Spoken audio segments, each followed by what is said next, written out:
guys, Eric here, Savvy Campers. We are out at the beautiful campsite in Montana, Mini Glacier, and we are boondocking. So having solar is an important part of our setup. So we're going to go ahead today and review the 100-watt Renogy Eclipse panel set.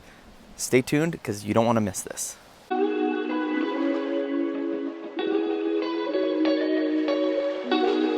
So this is the portable 100-watt kit. It's about folded 21 inches by 21, and it actually fits in the compartments next to our bed.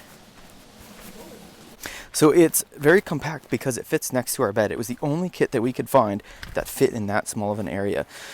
And it does come with a waterproof charge controller. This is the Voyager, and we've had to test it several times because it's poured a couple days, and it's done very well for us. So this is a monocrystalline panel set.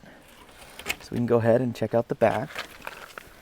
So it's basically a 100-watt setup, so two 50-watt panels.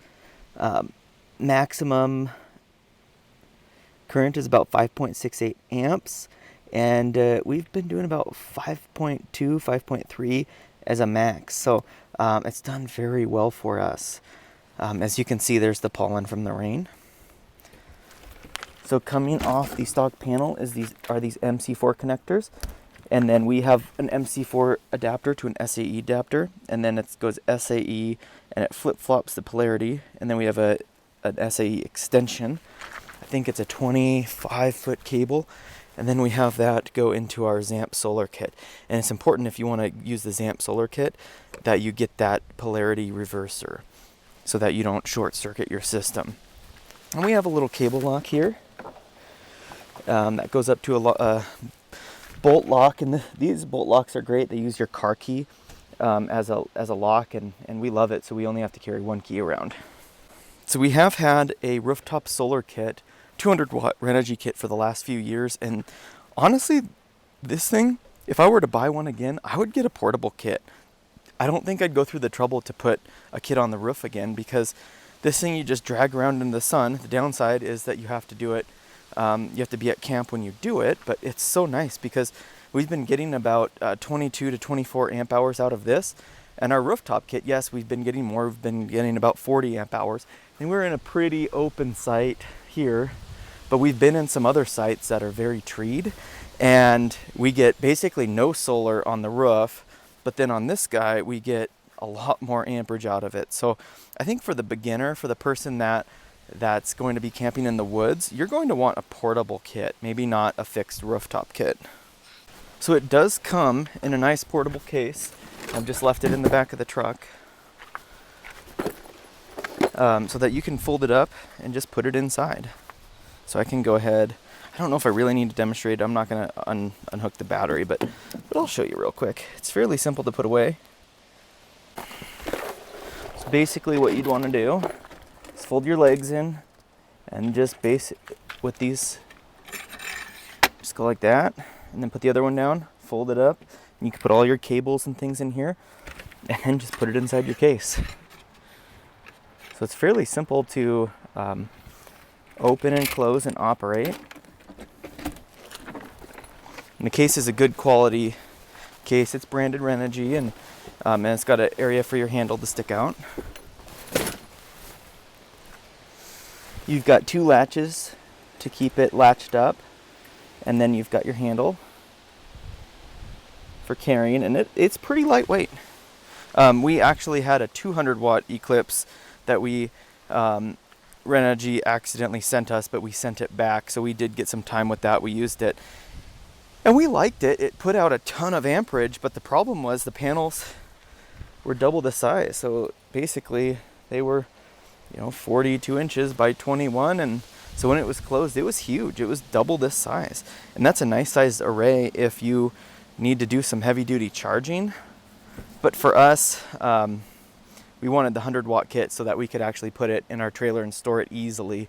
And the 100-watt kit, the 200-watt kit, you could put underneath here or something if you want. You put it in your truck bed. We carried it around on the bed actually, and that worked great. But I'd rather just have the little 100-watt kit so that we don't have to worry about, where to store it and and we could put it many places and not have to worry about it. You can actually put it in the back seat of our truck, kind of where your feet go. That makes a nice spot for it. So right now, even we don't have much sunlight now, but we're getting about 1.6, 1.7 amp hours. I can go through and actually, I recorded some data for the last couple days, because it resets your counter. So you have your battery type button to change your battery, and then you have your amp volt button.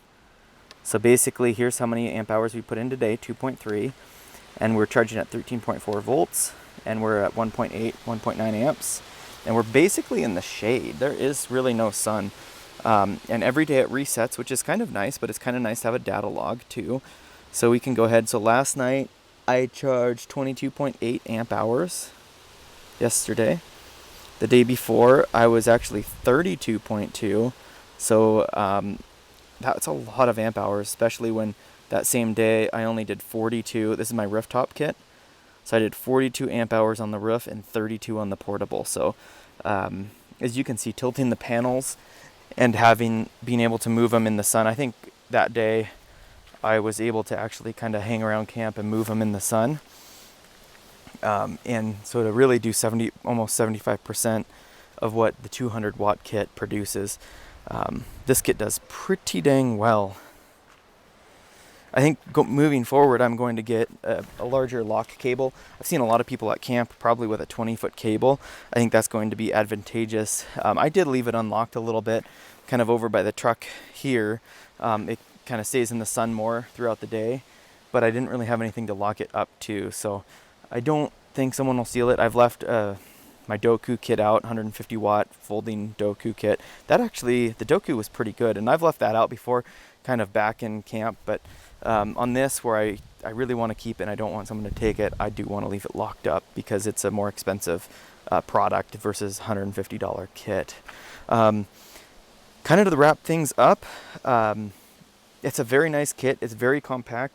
If you want the smallest, most compact folding solar kit, the Renogy Eclipse is the model for you, and you can get it with or without the controller, and we got it with the controller.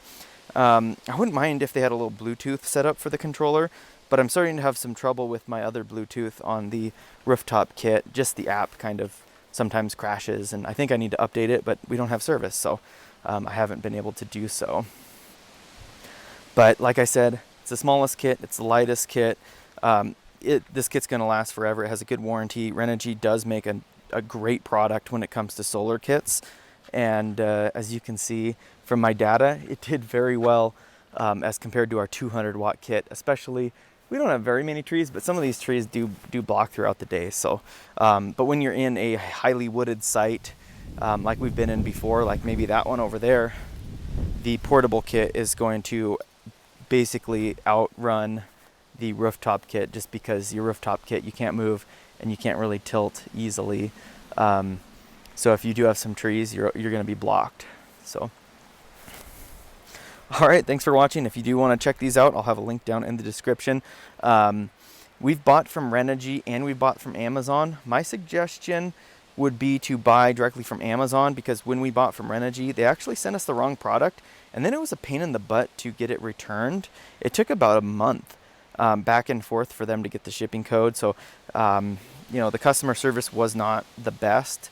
But moving forward, I would just buy directly from Amazon. So if anything happens, you can just zip it back to Amazon with a 2-day label at the UPS store, and you don't have to mess around with kind of back and forths and that. So thanks for watching, and we'll see you later.